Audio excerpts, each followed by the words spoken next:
Linda's wondering if it's possible to use only foods to keep our immune systems working. So maybe you can talk a little bit about the difference between foods and herbs and how they help the immune system. Yeah, you probably could if you went back to a foraged food diet. So you have to remember that for several 100,000 years, people ate foraged foods. So what were foraged foods? Well, it was about two-thirds plant matter and one-third animal matter in most cases on places on Earth. It was upwards of 500 different types of plants every single day. It included leaves, stem, bark, roots. None of it had very much calories. That was a problem. We didn't start living longer until we started farming because we weren't getting enough calories, but we are getting tons of nutrients. So humans were eating, when they ate an animal, they ate the whole thing.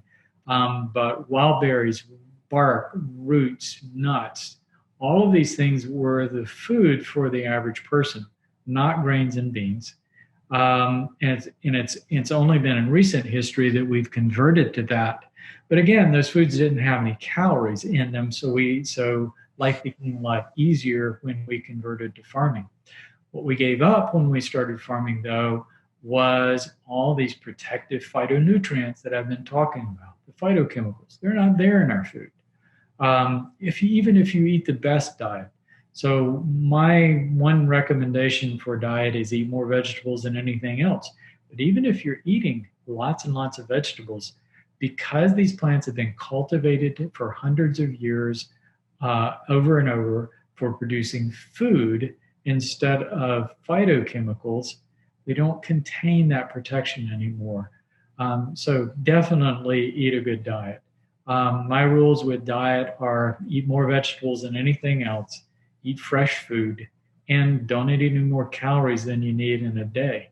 It's a pretty simple recommendation that works on a lot of different levels, but you're still not going to get these phytochemicals that were loaded in the foraged food diet. So that's where the herbs come in, because when we look at our herbs, what are herbs? Well, they're stems and roots and bark and wild berries and all the things that were in the forage food diet. So I see herbs as replacing something that's been inherently missing in the human diet for way too long that has so much protective capacity. It's really extraordinary.